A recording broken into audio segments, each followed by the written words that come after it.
대학원에서 신학 수업을 할 때의 일이었습니다. 바울 서신을 가르쳐 주셨던 교수님께서 바울 서신을 통해서 본인의 삶이 어떻게 사는지를 말씀해 주셨는데, 그 중에 기억에 남는 것이 있다면 본인 가정에서 어린 자녀들을 이렇게 양육하는 방법입니다.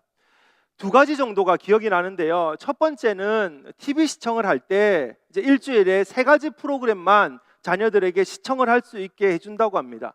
그 세 가지 프로그램도 이 교수님과 자녀가 함께 의논을 해서 이제 세 개를 정한 거죠.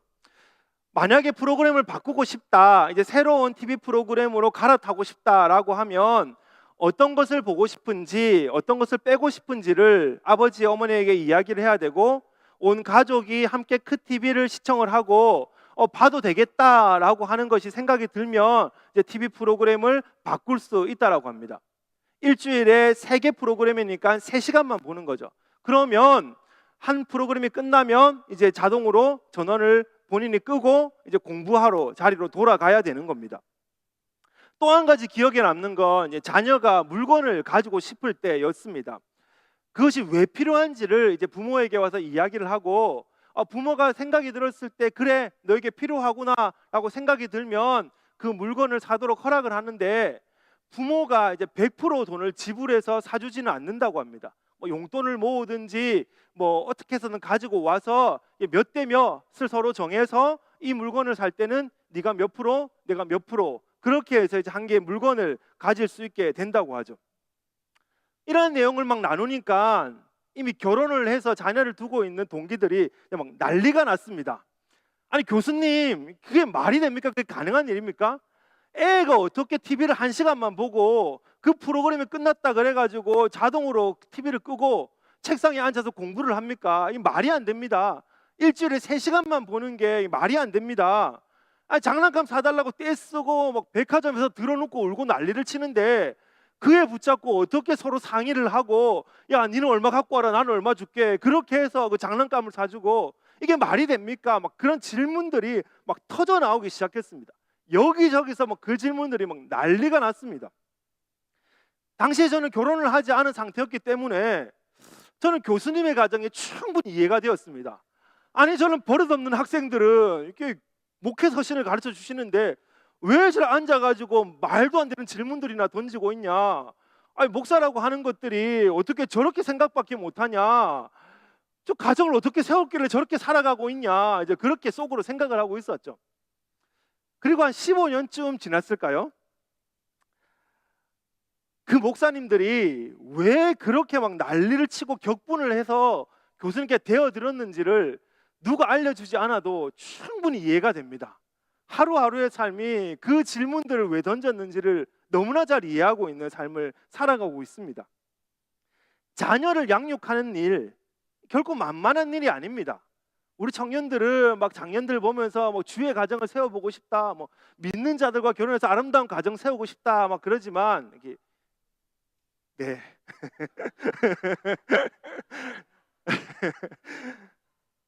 만만한 일이 아닙니다.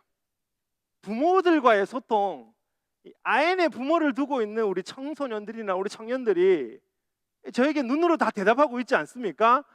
만만한 일이 아닙니다. 결코 있을 수 있는 일이 아닙니다. 우리 청소년들이 그렇게 지금 대답을 하고 있는 것 같습니다. 부모와의 소통, 자녀와의 교육, 참 어려운 일이죠. 그런데 성경은 끊임없이 가정의 구성원들이 지켜야 할 규범들을 우리에게 말씀하고 있습니다. 특별히 마르틴 루터는 이것을 하우스타펠이라고 해서 이렇게 목록을 쭉 만들어 놓았는데, 성경에 있는 목록들을 가지고 하우스타펠, 그러니까 믿는 가정이 지켜야 되는 목록, 덕목, 그것들을 이렇게 만들어 놓았죠. 특별히 오늘 우리가 읽었던 이 본문이 바로 마르틴 루터도 이야기했었던 그 대표적인 구절입니다. 우리는 6장 1절부터 4절까지를 읽었지만 사실 오늘 본문은 5장 15절부터 시작이 됩니다. 사도 바울은 예수님을 믿는 성도들에게 두 가지를 권면하고 있죠. 지혜로운 삶을 살아라, 그리고 성령 충만한 삶을 살아라.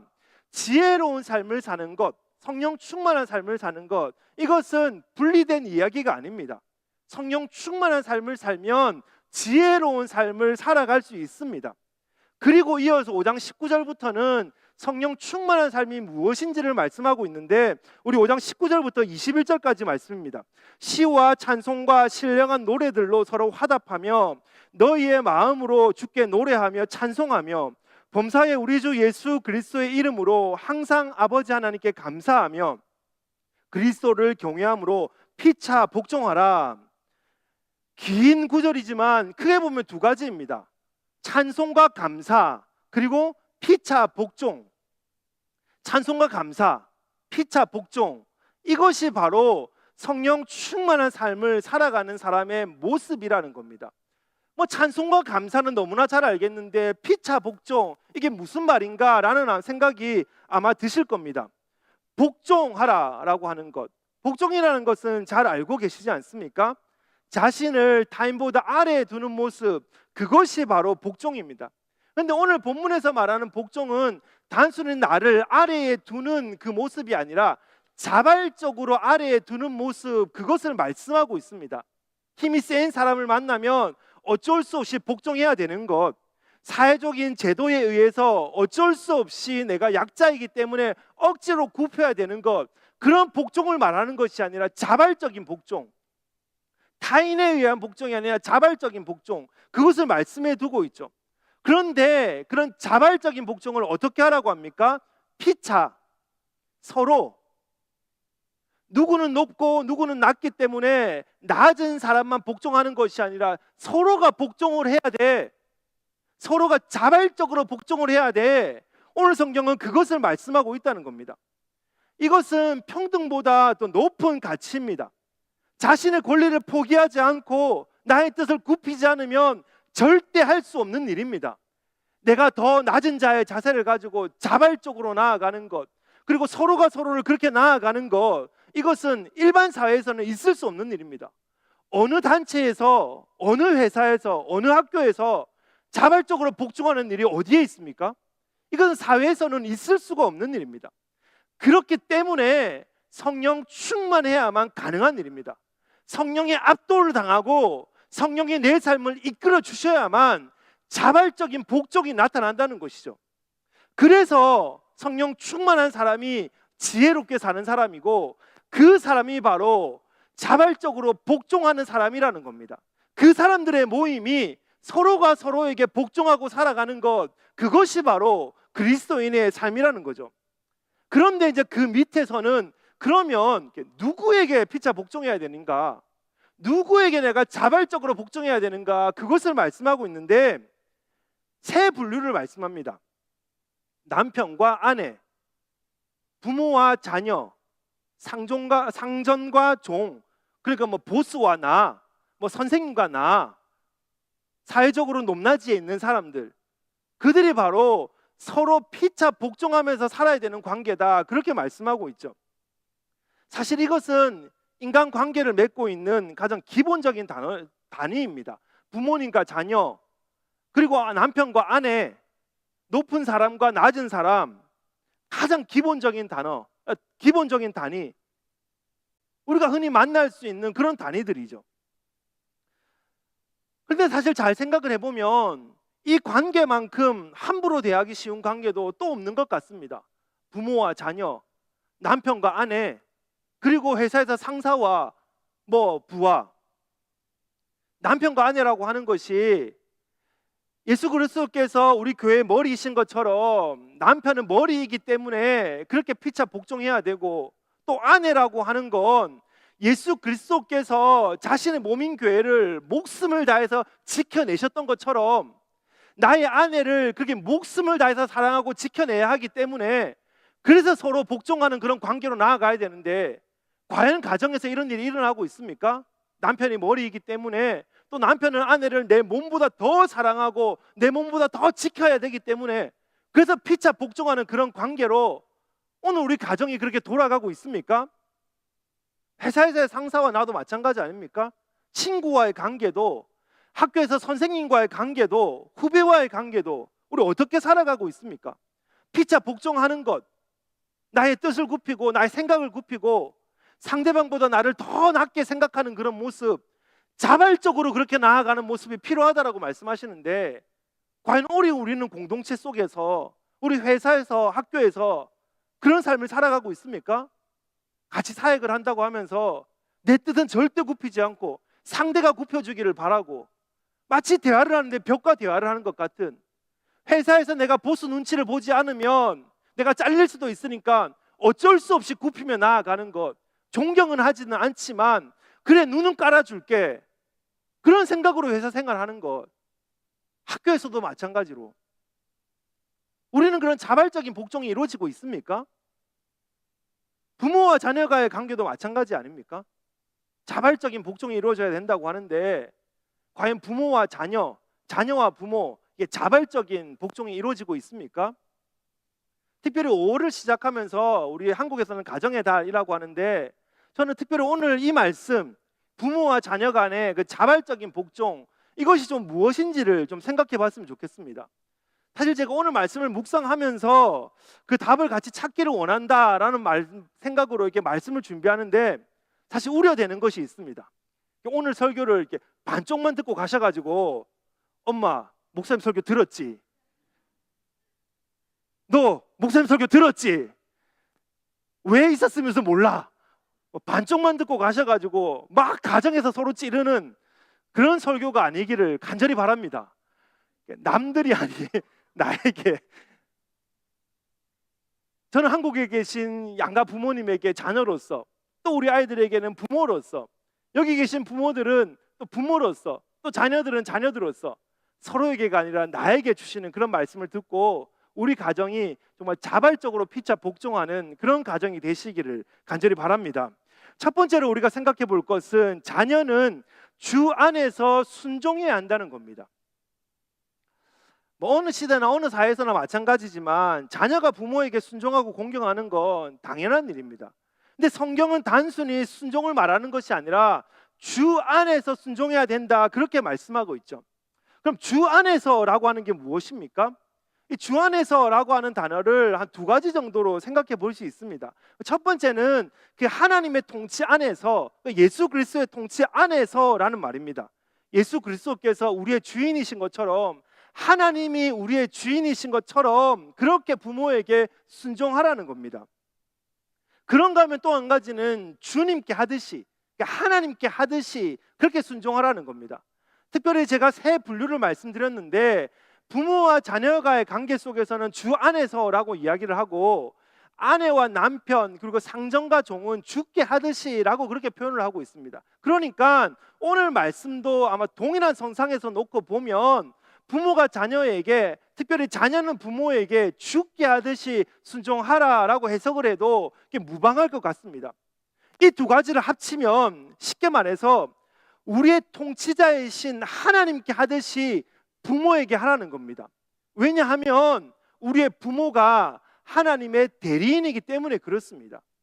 눈에 보이지 않는 하나님을 눈에 보이는 모습으로 내려주신 분, 그분이 바로 우리의 부모이기 때문에 주께 하듯이, 하나님이 나의 통치자이기 때문에 그렇게 하나님을 섬기듯이 그렇게 부모에게 순종하라는 겁니다.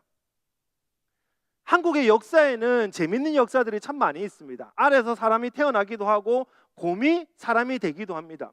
그런데 우리는 이것이 진짜 있었던 일이 아니다라고 하는 사실을 너무나 잘 알고 있습니다. 사람은 누구나 부모로부터 태어납니다. 생산되었다 이런 표현이 맞을지는 모르겠지만 어떠한 사람도 부모 없이 태어나는 사람은 아무도 없습니다. 부모와 자녀 간에 연을 끊고 몇십 년을 살아가고 있다 할지라도 그 자녀는 반드시 부모로부터 태어난 사람입니다. 부모 없이 이 땅에 태어난 사람은 없습니다. 인간의 존재도 마찬가지 아닙니까? 우리는 내가 잘난 것 같고 내가 내 머리 위에 하나님이 안 계신 것 같지만 우리는 창조주 하나님에 의해서 만들어진 사람입니다. 먼지가 갑자기 인간으로 변하고 아니면 원숭이가 사람으로 변한 그런 존재가 아니라 하나님이 만들어 주신 사람입니다. 오늘도 우리가 기억해야 될 건 나의 창조주는 하나님이시고 나는 하나님에 의해서 만들어진 존재라는 것입니다. 그리고 그 하나님은 우리를 인도해 나가시는 거죠. 부모와 자녀와의 그 관계를 통해서 그것을 기억하라는 겁니다. 네가 부모에게 태어났던 것처럼 부모 없이 태어난 자녀는 아무도 없는 것처럼 너의 창조주 하나님을 기억하며 나아가라는 거죠. 네가 지금 이 땅에서 잘난 것 같고 떵떵거리며 사는 것 같지만 창조주 하나님이 계시기 때문에 네가 있고, 창조주 하나님이 너를 만드셨기 때문에 네가 이 땅에 존재하는 거야. 부모와 자녀가의 그 관계 속에서 그걸 기억하며 나아가라는 거죠. 그래서 내가 하나님의 창조를 믿고 나의 주인이신 하나님의 통치 가운데 살아가는 것처럼, 그래서 눈에 보이는 부모의 통치 가운데 살아가는 것이고, 하나님께 하는 것처럼 부모에 해 나가는 것, 그것이 자녀의 마땅한 모습이라는 겁니다. 부모로부터 말씀을 배우고 또 세상을 배우는 것도 마찬가지 아닙니까? 이스라엘 백성들이 애굽에서 나와서 광야 생활을 할 때 그들이 가야 될 땅이 있었습니다. 가나안 땅이었죠. 우리가 금요기도의 시간에 모세오경, 열왕기상 그런 내용들을 보면서 그 땅에서 어떻게 들어갔고 그 땅에서 어떻게 되었는지 우리는 좀 생각해 보고 있습니다. 그 땅이 어떤 땅입니까? 적과 꿀이 흐르는 땅입니다. 먹을 것이 풍요로운 그런 땅이라고 하니까 아주 살기 좋은 것 같습니다. 그러나 그곳이 그렇게 살기에 녹록지 않다는 것을 우리는 너무나 잘 알고 있습니다. 그 주변 국가들이 있었고 이방 신들이 그곳에서 득실거리고 있었습니다. 자칫 잘못하면 그냥 나라가 망할 수도 있고, 자칫 잘못하면 큰일이 날 수도 있는 그런 땅이 바로 가나안 땅입니다. 하나님께서 약속하신 그런 땅, 그곳이었죠. 그렇기 때문에 하나님께서 약속하신 그 가나안 땅에서 오랫동안 잘 먹고 잘 살기 위해서 해야 되는 것은 딱 한 가지였습니다. 그것은 바로 하나님의 말씀을 지키는 겁니다. 율법을 지키는 겁니다.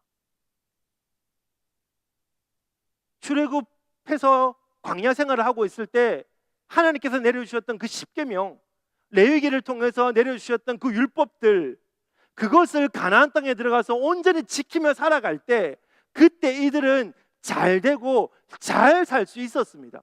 그러니까 이들에게 유일한 길, 잘 살 수 있는 유일한 방법은 하나님의 말씀을 지키는 일이었습니다. 그런데 한번 생각을 해보십시오. 이들이 가나안 땅에 들어갔을 때 무슨 성경이 있었습니까? 유튜브가 있어서 성경을 가르쳐주고 무슨 유튜브에 설교가 나와서 오늘 이렇게 살아야 되겠다 그것들을 생각해 나갔습니까? 내가 눈으로 읽는 성경, 그것을 가지고 큐트를 해서 하나님의 말씀을 알 수 있었습니까? 아닙니다. 이들이 하나님의 말씀을 알 수 있는 유일한 길은 딱 한 가지, 부모입니다. 부모에게 하나님의 말씀을 듣는 겁니다.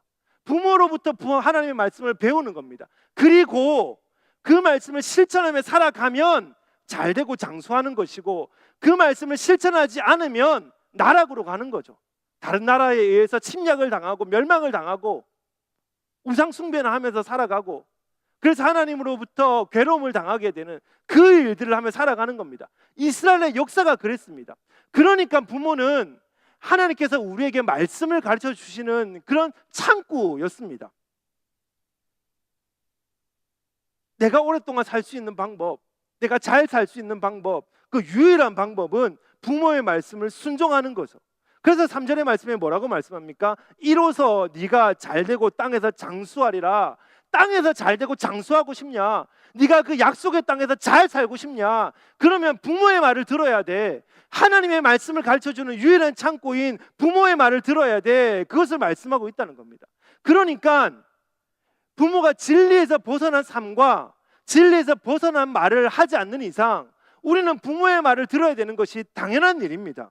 단순히 예수님을 믿는 사람이니까 그렇게 해야 된다는 것이 아니라, 부모가 하나님의 위치에 있고 부모가 하나님의 말씀을 가르쳐주는 자이기 때문에 우리는 부모의 말을 들으며 살아야 한다는 겁니다. 특별히 우리 청소년들, 공경하라라고 하면 사춘기인데 어쩌라고요? 나도 내 마음대로 안 되는데 어쩌라고요? 주 안에서 순종, 저도 하고 싶죠. 그런 표정으로 눈으로 질문을 하고 있지만 어차피 갱년기가 이깁니다.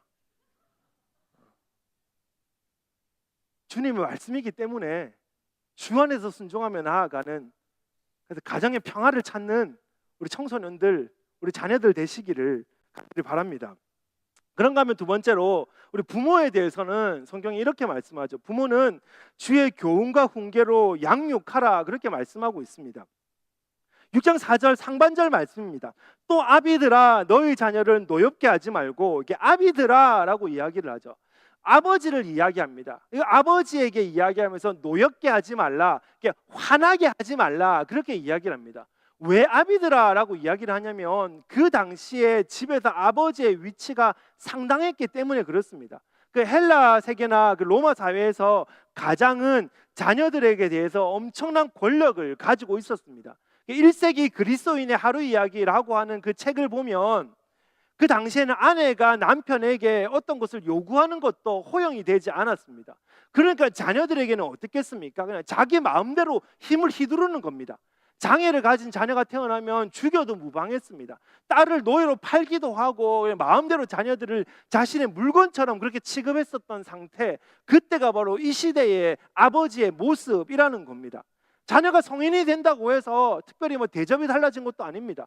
여전히 아버지와 자녀의 관계는 변하지 않는 그런 관계였습니다. 그렇다 보니까 자녀들은 끊임없이 부정적인 감정으로 가득했을 겁니다. 억울하고 화가 났을 겁니다. 이런 상황 속에서 사도 바울은 편지를 쓰면서 자녀들을 화나게 만들지 마라, 그렇게 말씀하고 있죠. 모두가 자녀들을 그렇게 대할 때, 세상의 모두가 자녀들을 함부로 대할 때 다르게 대하라는 겁니다. 이것은 단순히 방식만 바꾸라는 것이 아니죠. 원리를 바꾸라는 겁니다. 세상 사람들의 원리가 아니라 성경적인 원리를 가지고 자녀를 대하라. 세상 사람들의 방식이 아니라 하나님이 말씀하시는 그 방식으로 자녀를 대하라, 그렇게 말씀하시는 겁니다. 그래서 자녀에게 역시 죽게 하듯 하라. 남편이 아내에게, 아내가 남편에게 죽게 하듯이, 상전이 종에게, 종이 상전에게 죽게 하듯이 부모도 자녀에게, 자녀도 부모에게 죽게 하듯이 하라, 그렇게 말씀하고 있습니다. 요즘 돌아가는 시대를 보면 자녀가 부모에게 죽게 하듯이는 하지 않지만 부모는 자녀에게 대부분 죽게 하듯이 하고 살아가는 것 같습니다. 특별히 요즘처럼 자녀가 1명, 2명 밖에 없는 그런 시대에는 이게 자녀를 그냥 금이 오기야 그렇게 키우죠. 혹시 우리 자녀 마음에 상처 입으실까 봐,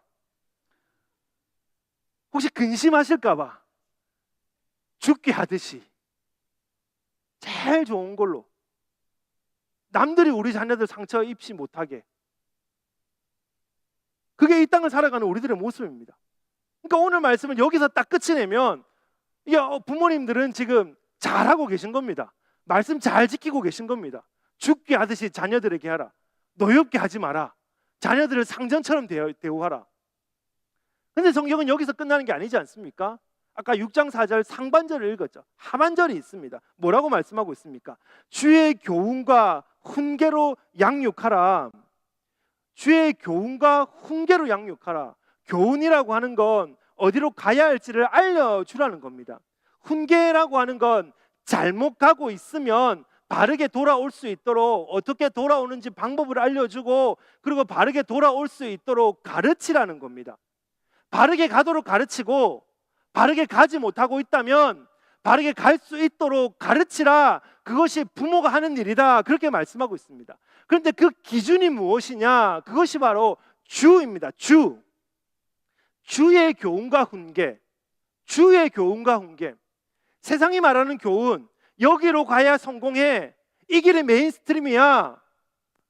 그래서 이 길로 가도록 막 교육을 시키고, 세상이 말하는 방법으로 교육을 시키고, 잘 먹고 잘 살고 좋은 학교 가는 그 길로 교육시키는 것이 아니라 주의 교훈으로, 주의 훈계로, 세상 모든 사람이 아니라고 해도 하나님의 말씀이라면 그 길로 가야 된다고 가르치는 것. 세상 모두가 그 길은 좁은 길이고 어려운 길이고 힘든 길이고 그 길로 가면은 나락으로 가는 길이라 할지라도 하나님이 우리 자녀에게 이런 달란트를 주셨고 이런 사명을 주셨다면 그 길로 가도록 가르치는 것, 눈물을 흘리면서까지 그 길로 가도록 가르치는 것, 그것이 바로 부모의 역할이라는 겁니다.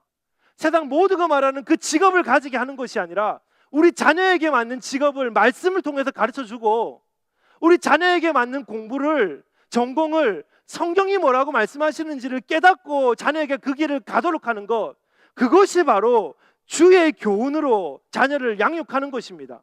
훈계도 마찬가지 아닙니까?